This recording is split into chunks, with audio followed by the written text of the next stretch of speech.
My full name is Councillor Melvin Barry Collins.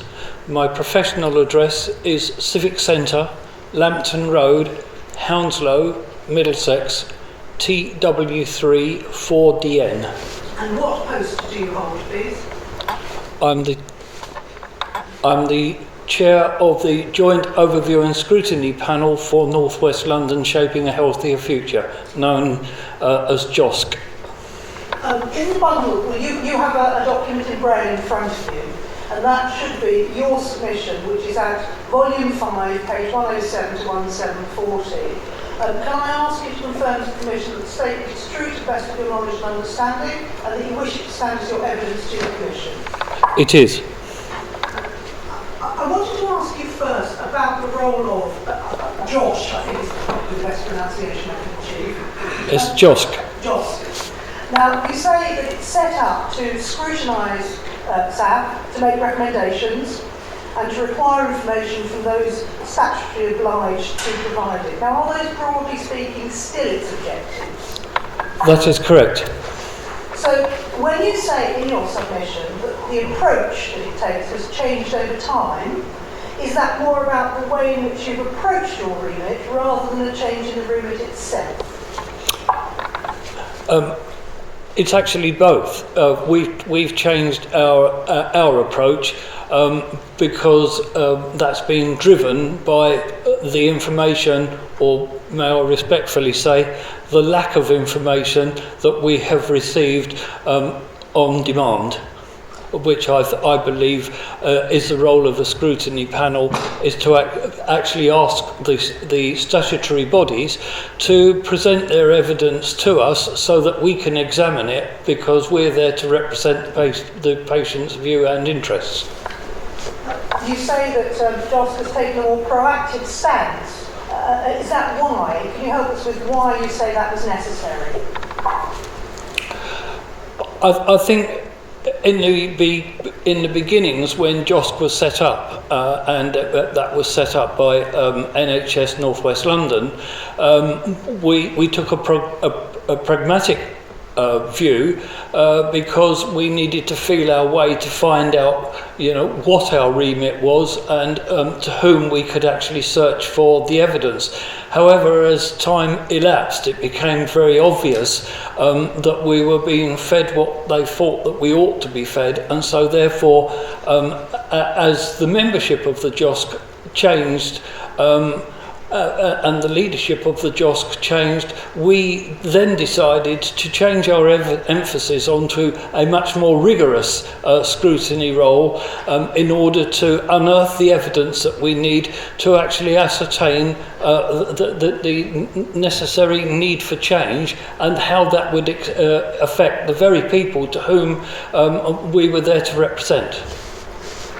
Now, as I understand it, the committee's starting point was that it accepted that there was a case for change and that the SAP proposals were appropriate. Is that still the case? We didn't actually accept that. Sorry, madam.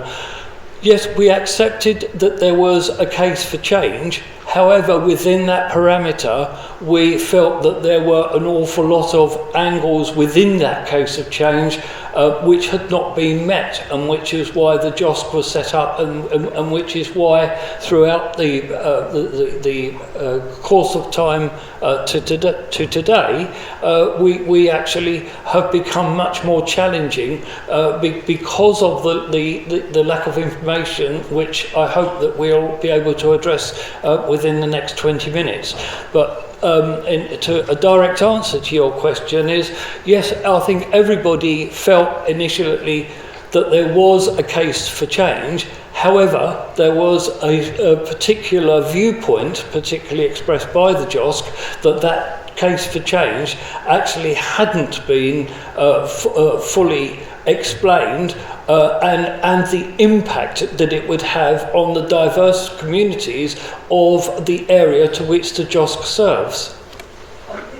Just turning to that, you say in your submission that the case for change would have been better understood if it were part of a clear and agreed strategy on integrated health and social care for North West London. And I wondered this, is that not what SAP was supposed to do? Yes, madam. Exactly. We always believed, and particularly when the JOSC was set up, we always believed that out of hospital services had to be the forerunner and the parameter of any case for change, because unless you had a very strong and vibrant out of hospital service backed up with a properly integrated transport system, both in terms of public transport and of hospital transport, the rest of the challenge could not be met. However, as time has elapsed, and you alluded to in your opening address, madam, the 8 clinical commissioning groups have not provided us with their cases going forward, and so therefore it's become much more difficult for us to understand how in the first instance it was necessary to close the 2 A&Es when it was done, and certainly the case most definitely hasn't been made for the services for the acute sector going forward. The out-of-hospital services is the key, is the whole parameter of shaping a healthier future work. But that has to be in parallel with a very strong, robust infrastructure of transport, both hospital transport and of public transport. And, I don't wish to repeat myself. One of the things I'd like to do is to take you to the list of key concerns, and this was on page 1707, and it's the list of key concerns that you as a committee raised in 2012, and you say they've remained the focus of your work since then. I just wanted to ask a little more about them. One of the recommendations you made was for further development and direct involvement of non-NHS partners around the out-of-hospital services. Now, by that, were you referring to local authorities, or local authorities and other organisations, and if so, which? Thank you, madam. Yes, local authorities, obviously, with the changing role of public health and its other statutory obligations within the health and social care sector, plays a very, very crucial role. However, the local authority can't do that on its own. Here in Hounslow, for instance, and I know across the other boroughs to whom I'm representing here today, the third sector, as it's called, or the people that give services outside of the statutory sector, have to play a very, very crucial role, and that includes community pharmacists and also people who provide backup services for mental health, backup services for people with learning disabilities, and backup services for people who have very severe physical disabilities or sensory disabilities. So it's a parameter of engagement with all sectors to make the out-of-hospital services work, so that there is connectivity between all of the agencies to understand the pathway of an individual. So might I ask you this, is that not something you would have expected to have been an integral part of the process from the word go? My short answer to that is yes. My longer answer is actually it should have been the pillar. Given that that's the case, does that raise concerns for you about the process of the reconfiguration if it is being done in isolation from, as you described, the third sector arms? Madam, the very, very curt answer to that is yes, because if you're not talking to your supporting bodies, or you're not willing to engage with your supporting bodies, then the out-of-hospital services just cannot work. And again, I'm sorry to repeat myself, but again, I go back to the non-emergency ambulance service, the hospital transport services, but transport to get people from A to B, to get services in order to keep people away from the acute services. So we as a JOSC, although it's fair to say that in our first year was a learning curve for everybody, the out-of-hospital services, the connectivity with local authorities and the third sector has always been our main plank, and I've been involved virtually since the first meeting of that, and I've always said that the rest can't work unless the out-of-hospital services are actually in place and seen to be up and running with an understanding to the people to whom those services are going to be administered to. Thank you. Can I just ask you a little bit more in detail about some of the out-of-hospital services? Now, one of them is the 7-day GP services. Do you know at what stage the rollout of 7-day GP services has yet reached? It varies from borough to borough. Some boroughs are stronger placed than others. In some areas it's working, and in other areas it is not. But the short answer is it's patchy, and to go to the school report, as we're at the end of a term, could do better. Now, you asked, the committee asked for a progress report in relation to workforce recruitment, because that was an area you identified as problematic. And I asked, have you been provided with that report? No. Does that give you cause for concern? Very much so, because it is the very pillar of which is going to make the service work, from either keeping people out of hospital or picking people up from the hospital service. It's just in very recent days that we've now understood that there is to be a social work service which is going to be based at our acute services and all of the major hospitals that are in situ at the moment. This is a big step forward. However, because we haven't got the CCG or clinical commissioning groups strategies going forward, which we're now approaching, on Wednesday we'll be approaching the third year of the strategy, and here, Madam, may I point out that it was because of the JOSC's intervention that we actually got the strategy moved from a 3-year strategy to a 5-year strategy. And so I think that was a major achievement of the JOSC by putting pressure on North West London NHS to actually recognise that they couldn't deliver in 3 years. I hate me doots that they're going to deliver in 5, but at least it has given us the opportunity to be able to look at the services and examine them in a very full and frank manner. I just wanted to ask you about the 111 service as well. Again, have you yet been provided with any measurable data as to how successful or otherwise that service is proving? Data in this field has always been hard to achieve. We've had some data, but it's not clarity. The data is not clarity, and of course one of the issues which the JOSC has raised on more than one occasion, but more particularly quite recently, and here, Madam, I would have to declare an interest because I've had to use it within the last 4 months, is that the staff at the coalface are just not NHS trained. They are there simply as operatives, and it can become exceedingly frustrating.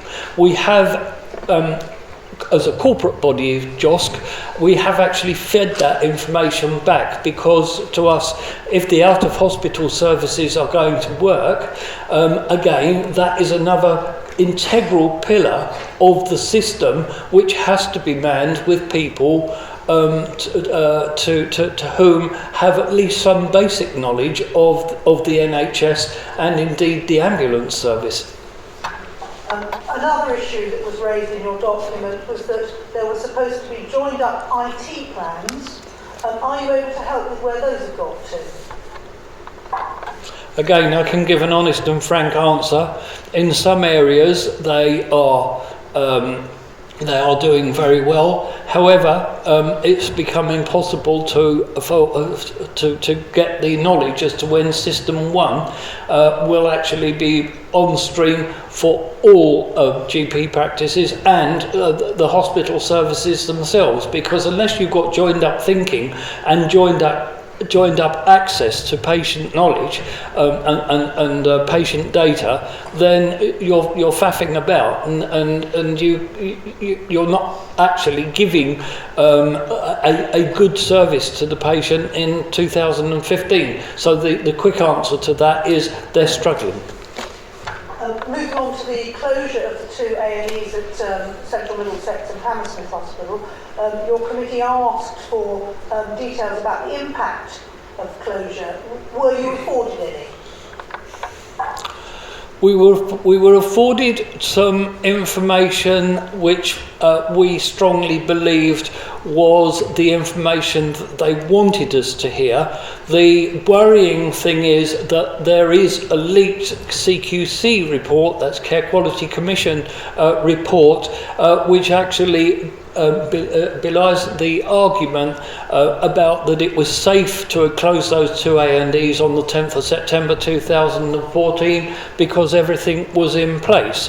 Particularly the closure of Central Middlesex, we as a JOSC had pleaded with them to at least hold back until it was clinically proven that all, and I emphasise the word all, services for Northwest for Northwick Park were fully in place, particularly the backup service to the A&E. That's like recovery wards, reception wards, and a good service for patients to be transferred into the hospital should they have needed additional care once they've gone through the A&E system. The report, as I understand it, is still in draft form and so therefore has not been published for anybody to examine, particularly the JOSC. Should the A&E services have been closed? I think long term there certainly was a case that Hammersmith may have been an ideal A&E service to close, but again that was too soon because the infrastructure behind that closure was not in place. The case for Central Middlesex was much more tenuous and most definitely was far too soon, and now that's having an impact on Ealing A&E and particularly West Middlesex A&E, whose capacity went up within the first week of the closures. I just wanted to ask you about something else that the committee asked for. The committee asked for clear triggers and milestones so that there could be a proper approach to implementation of acute reductions. Was that approach adopted? No, it certainly wasn't adopted because the case for change, as I mentioned some time ago, whilst in theory was a good tool and a good milestone, what certainly hasn't been taken into account is the growth in population across the 8 boroughs, particularly in Ealing, Hounslow, and probably within the next 5 to 10 years with the Royal Oak Old Oak Common, development. These have not been factored into any of the forward thinking. So I talked about not having the CCG's business cases going forward. We've not got the 9 financial business cases going forward either, which should have gone to the Secretary of State on the 23rd of March, They are delayed. We haven't even seen them to examine them before they go to the Secretary of State, whoever that may be, after the 8th of May. So milestones and reconfiguration within the 8 hospitals that we're talking about, or 9 hospitals that we're talking about, is not proven because everything is just so fragmented, because we don't have a robust case for the out of hospital service. Whilst we're on the subject of the business case, are you satisfied with the explanations you've been given for why it hasn't yet been provided?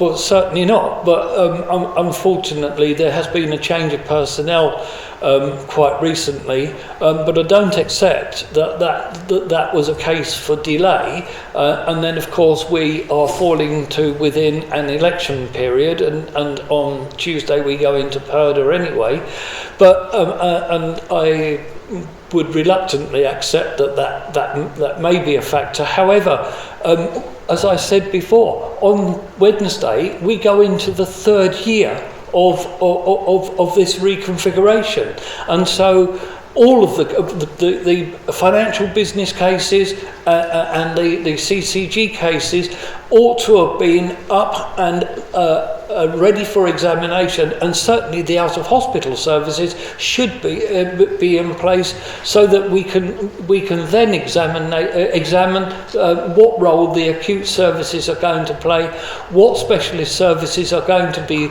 placed in the general hospitals, and why it is necessary to close Charing Cross and Ealing A&Es, because most certainly that case hasn't been made because we don't have the financial infrastructure to be able to base any logic on. I just wanted to ask you very briefly a little bit about the urgent care centres. One of the issues which seems to have been developing as a theme is the education of the public as to what they are used for. Are you aware of how SAP has developed these things, and are you satisfied with that aspect of their work? Certainly, in the beginnings of the implementation of urgent care centres, which incidentally both myself and JOSC fully support, it was very fragmented. There were all kinds of stories coming out about exactly who was going to. I don't want to use the word man, but actually the personnel that would actually operate within these services, and much more importantly, the time of day that these the urgent care centres would actually operate from. But I think we've got an awful long way to be able to direct people away from A&E departments for stuff that could either be dealt with at UCCs or indeed community pharmacists. And I noticed that the government were talking about community pharmacists in a very bright light quite recently, and I said amen alleluia to that, because this is something I've been banging on since 2010. They have a crucial role to play.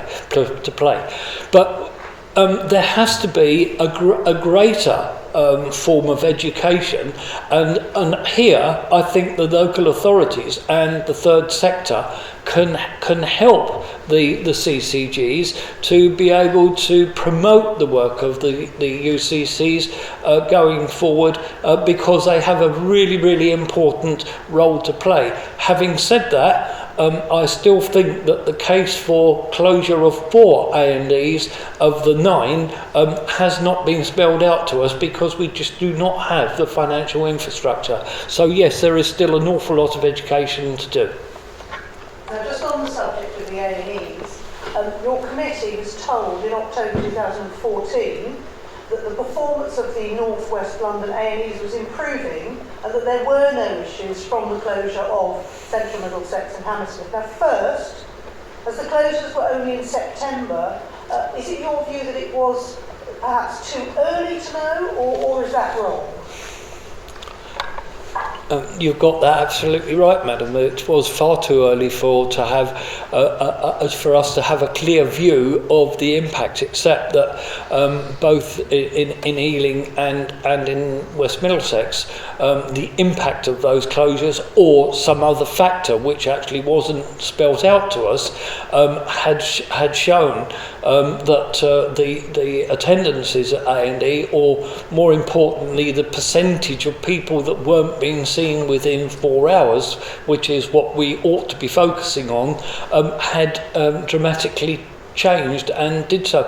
And I mean, when you bear in mind that this hasn't been in the run of the mill of things a particularly severe winter, then we need to be asking ourselves, is it because of the closure of those two A&Es?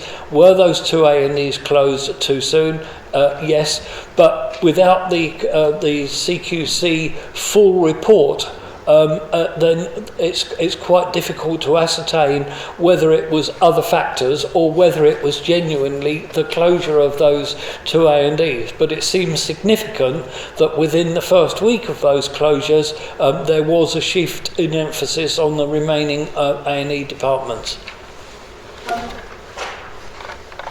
We touched on transport very briefly. I just wondered if you could help with what, if any, actual dialogue there has been that you're aware of between Transport for London and the CCGs and the relevant trusts. Thank you, madam. Yeah, this is an area which is of particular interest to myself, and there is a transport group, a transport action group known as TAG, and they have been in constant dialogue with the CCGs and North West London NHS, and more importantly TfL. Unfortunately, TfL at times is not a movable object, and when they plan routes, they are the masters and the kings, and it is very difficult to get them to change their minds. It's our opinion that if TfL, Transport for London, were much more receptive to changes in their own infrastructure, then that may well help in terms of the transport infrastructure managing the case for change going forward. It is a very, very important aspect, but we can't take the public transport aspect on its own. As I said, it has to be linked in to hospital transport, the blue light, and going forward, so you have kind of an integrated system, so that and it is worth reminding people that in year 2013-14 across London as a whole, £690 million was lost because of appointments not being kept, and a great percentage of that figure was because they weren't kept because of being let down by the transport infrastructure, either hospital transport or an inability for TfL to change its ways. Okay, fine. I wanted to read you something from your committee's report from October 2012 and ask you to comment on it if you would. And what you say is this: the absence of core information makes proper evaluation of the proposals difficult. It also makes support for the proposals dependent on confidence that detailed planning will be done after the main decision to proceed is given. We have serious concerns about this being the right way to proceed, and what is being proposed might involve an irreversible loss of physical capacity in various important hospital sites. We think it is inappropriate to make support for such serious changes essentially an act of faith and trust in future planning processes. Now, albeit that the decision to proceed has already been taken, is that still essentially the committee's view? Madam, yes, it is, and that's enforced by the minutes of our meeting held in October and ratified again in our discussions on the 3rd of March. the JOSC is particularly concerned about the loss of estate to probably the private sector. So we have two concerns, and they are both major. First of all, if the estate is lost to the private sector, it will never ever come back. And we believe that the case for selling off some of the estate on the various sites across the piece has not been properly thought out, and to whether it is possible to work in conjunction with our social care team to make greater use of a linking up between health and social care on the same site. In some cases, that may not be possible. But the worry is that once you've lost that estate, it's lost and gone forever, and then you are looking around trying to find alternative accommodation which is appropriately situated for people to actually get to and use appropriately. And so yes, that still remains our concern. It did then, and it's become even stronger now.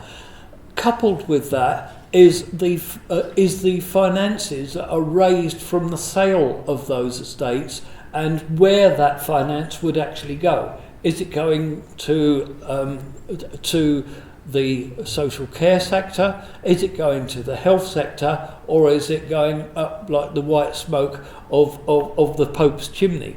That has never been spelt out to us, and that is why the JOSC has actually changed its stance on being much more robust in understanding what is going to happen with the sale of establishments, because we think there's been a massive opportunity lost for reconfiguring some of that estate in terms of working with local authorities, the third sector, and indeed the health sector itself in providing services so that they are linked and joined up.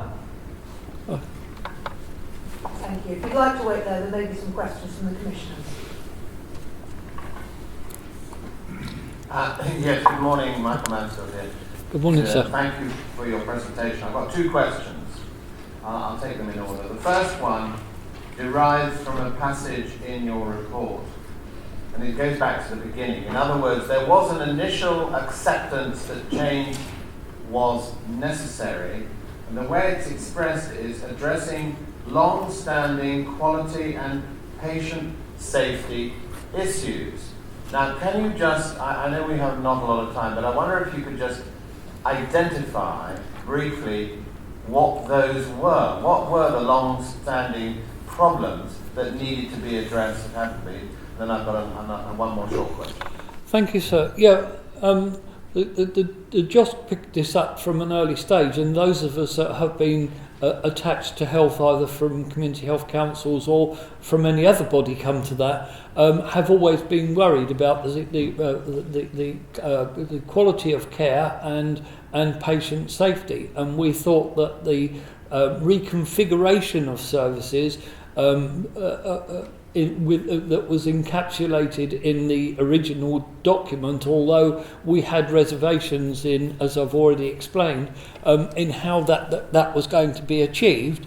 One of the key components of shaping a healthier future had to be that services had to be in establishments that were fit for purpose, that they were modern day, that they were integrated with social care when necessary, but that those standards need to be met right across the piece, right across the whole of the 8 boroughs, because there was a great differentiation between what was being provided in one place and what was being provided somewhere else. And so, can you just give an example of somewhere which you said, just forget shaping the future and so on, just for one moment, that plan.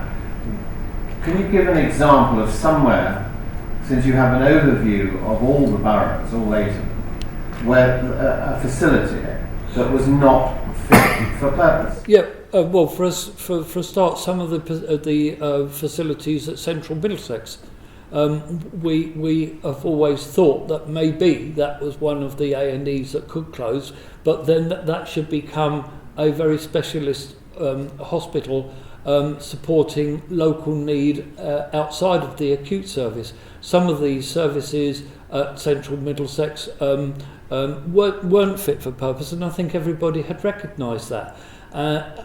In terms of Hammersmith Hospital, for instance, the A&E department was being serviced by junior staff, and so possibly there was a need for change there. Certain services at West Middlesex were not actually fit for purpose, but because we now have the potential acquisition by Cllr for West Middlesex, hopefully that's been recognised and those services will be provided. So it fluctuates between borough and borough and hospital and hospital. I understand that. Sorry to be particular, but why is reconfiguration necessary to solve the particular ones you've identified? In each case, they could have been rectified long ago without reconfiguration by investment, either personnel or financial. I would fully accept that, and I think that goes back to the argument as to whether the NHS or its social care support, whether there was joined up thinking, and there wasn't. And so, yes, it was, if you like, there were too many managers and not enough staff on the ground actually providing the service. So that's where the breakdown occurred. I mean, I have a long personal held view that clinical care and some of the ancillary services attached to hospitals should be part of the establishment. They shouldn't have been farmed out, and I think that then there would have been much greater emphasis on the use of the finances that were available to provide the services. But with the tiers of management, I think the emphasis went away from the patient towards targets and a management structure, and I think the eye was very taken off of the ball for a period of about 10 to 15 years, and I think that's what we're reaping today, and we're having to put that right. Okay, thank you. Yeah, one short question. The March meeting where you requested the implementation business case, you were told that it was in draft form. I just want to be specific. Who told you? The presenting officer of the day. Who was that?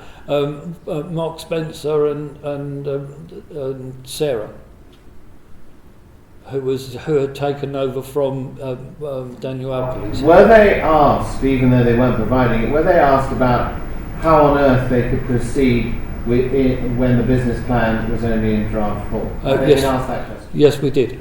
And what was the answer to that? We will come back to you at your next meeting, or we will get it to you in the interim. Yeah, that's a if you like, how long a time frame. Yes. The question is, if you ask them how they could proceed with implementation without the business case being in full form and publicised, what's the answer? Have they given an answer to that? How they can justify going forward? I do apologise, sir. Yeah, the answer that they gave was that there were different factors to which we tried to tease out them and got no answer.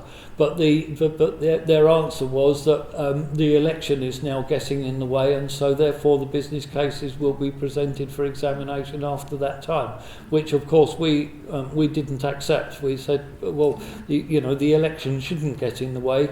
Your business cases should be ready for examination despite the election, not because of it. Yes. Sorry to press this.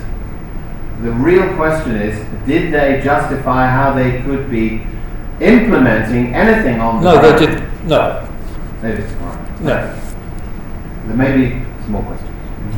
But yes, we did. In answer to your question, sir. You did, Yeah. you haven't got a And we did, and we didn't get an answer any more than we did with the 8 clinical commissioning groups business cases as well. We pressed them and said, how can we go forward when we haven't got the business cases to work with?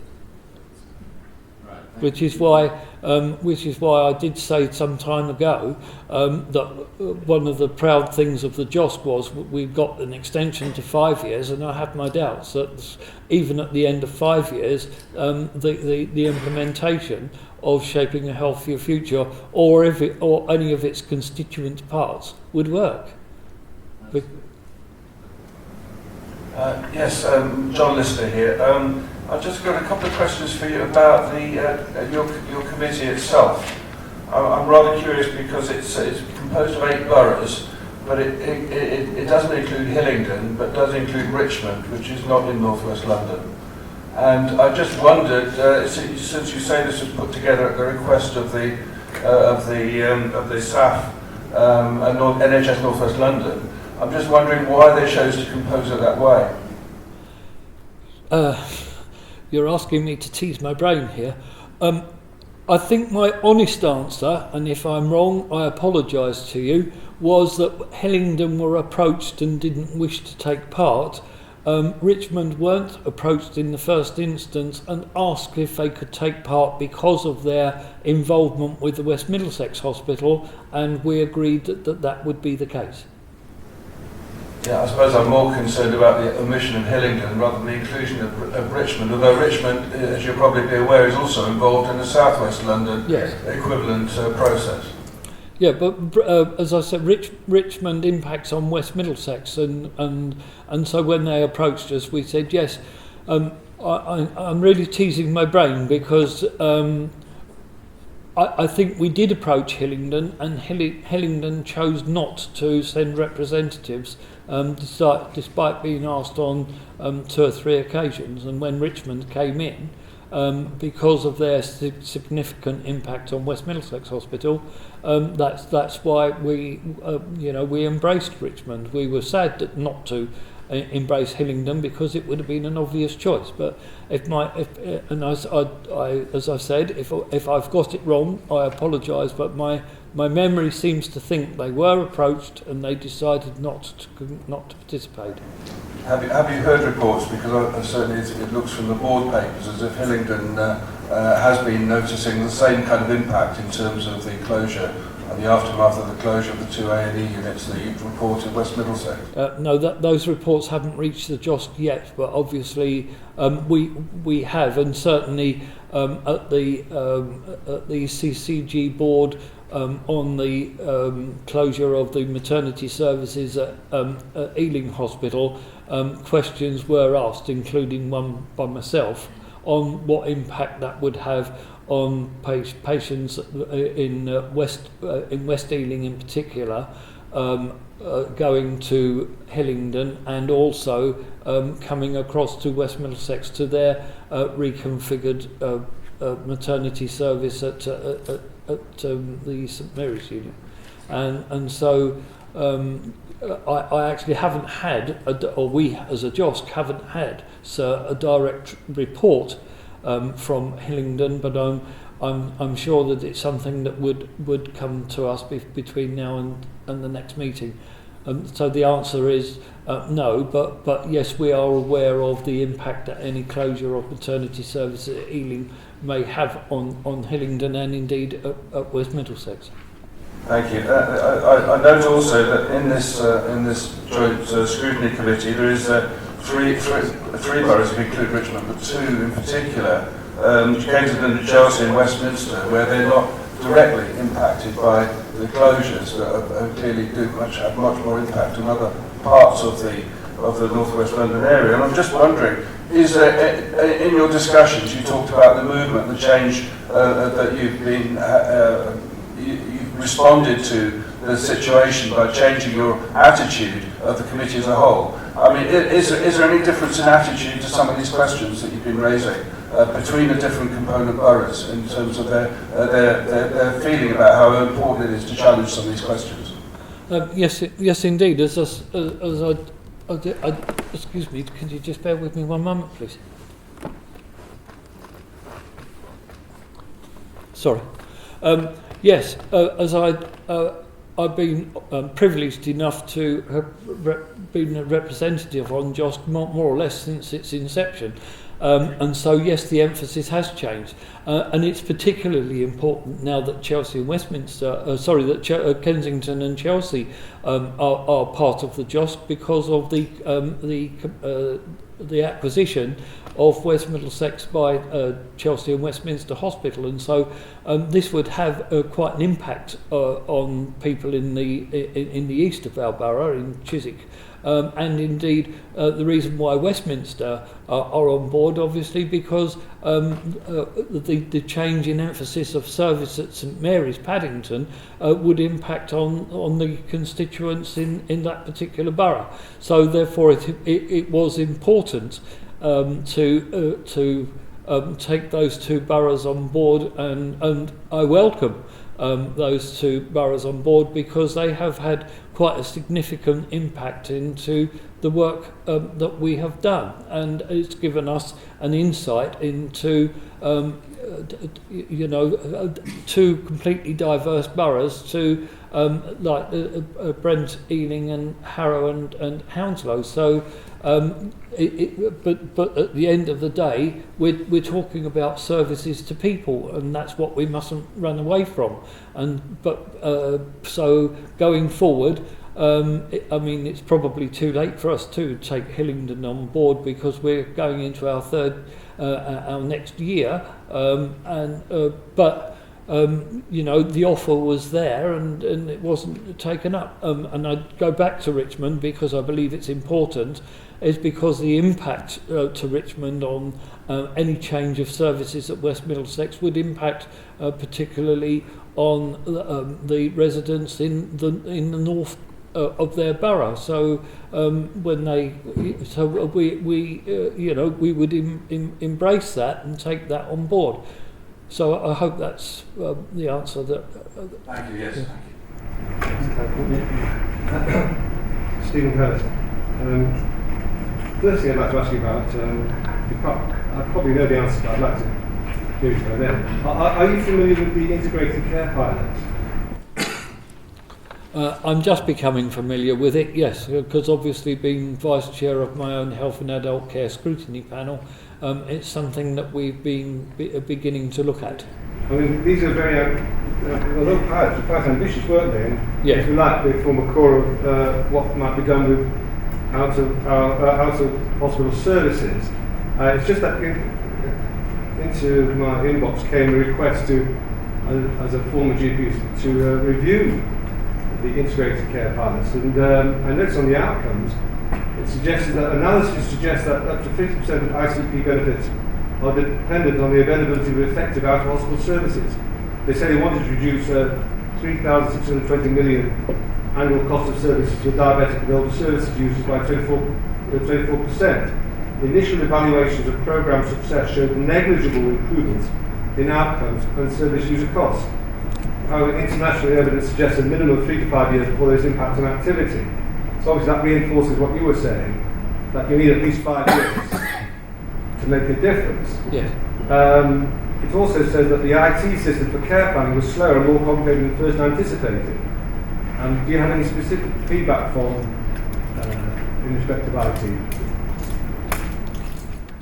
So we did touch on IT very briefly on our March the 3rd JOSC meeting, and as I did allude to previous questions, I did allude to its inadequacies and how scary and how worrying that was, that if we were going to go into integrated care and that we were really serious about care pathways from hospital-based social workers in the acute sector coming out into social care, into the local authority and third sector, then IT systems had to be upgraded, and they had to take account and cognizance of a pathway going right through, and that included whichever hospital that person chose to have their initial treatment. And I understand, for instance, and I note, and again declaring an interest, I know to my personal cost,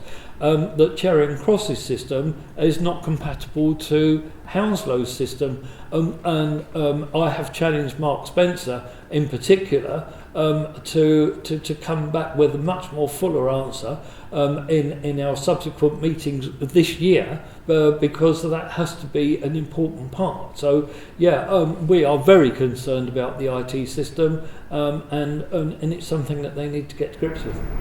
Have they also, the CCG's reported back to what might seem an initial disappointing effect on hospital admissions? I'm sorry to interrupt you, but would you be kind enough to use the mic? I didn't hear the first part of your question. I apologise. Have the CCGs come back to you, to Josh, in respect to what might seem a disappointing initial effects of the pilot programmes? That's a piece of work which we're going to pick up in our work programme in the year coming forward. I have to say that our March meeting concentrated very much on transport and the blue light system, and in the short presentation that we had at the end of the meeting, it didn't encapsulate those pilots. So again, that's something that we will be pressing in our work programme for this ensuing municipal year. I see a phrase here, whole systems integrated care. Is there an understanding of what that means?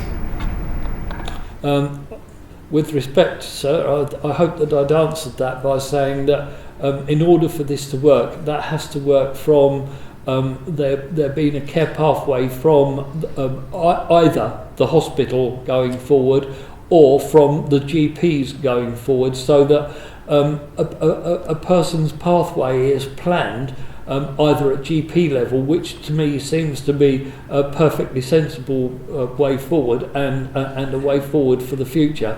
And it means a complete change of attitude, not only of the GP themselves, but of the practice overall, as to what facilities that they will encapsulate within their building structure in order for this whole systems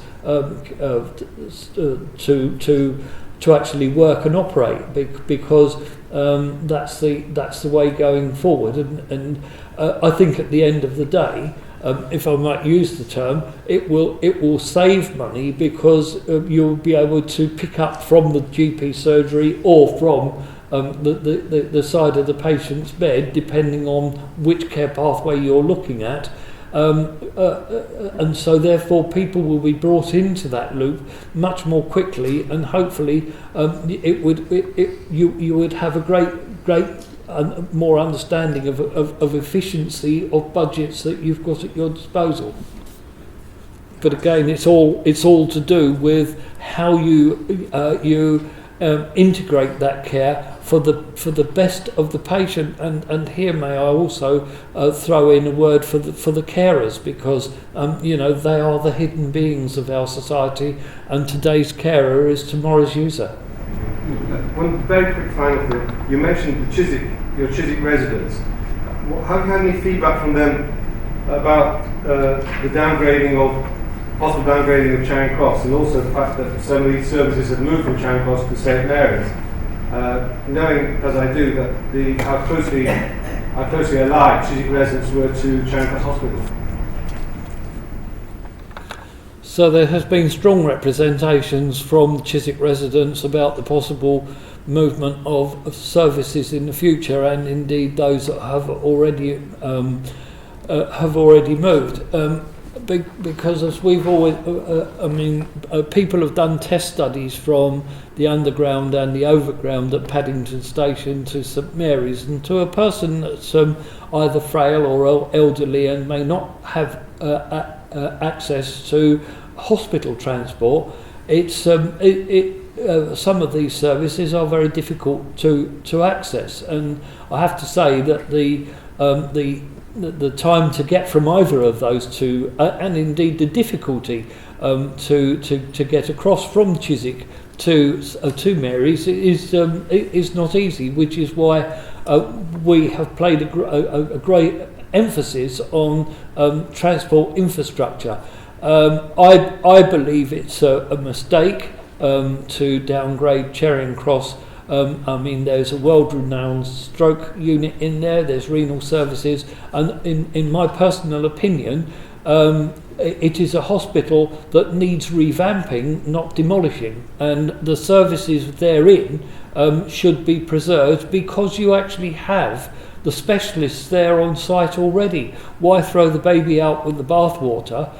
Simply, and I would also emphasise, when I was talking about estates earlier, that the new footprint for St Mary's is actually smaller than what was envisaged when shaping a healthier future and the option A proposal was actually given to us. So if you actually look at the footprint of what they're now proposing, it's small wonder why the business case is not made, and why there is a delay is because they have changed their emphasis, and so therefore it may become very difficult for them to make a case for the closure of some of the services at Charing Cross. I want to be very careful that I don't get drawn into the argument about closing a hospital, because I'm fully aware that it's not going to close, but it's what you do with the fabric and how you can actually upgrade the fabric that already exists, because you've got the specialists there to use.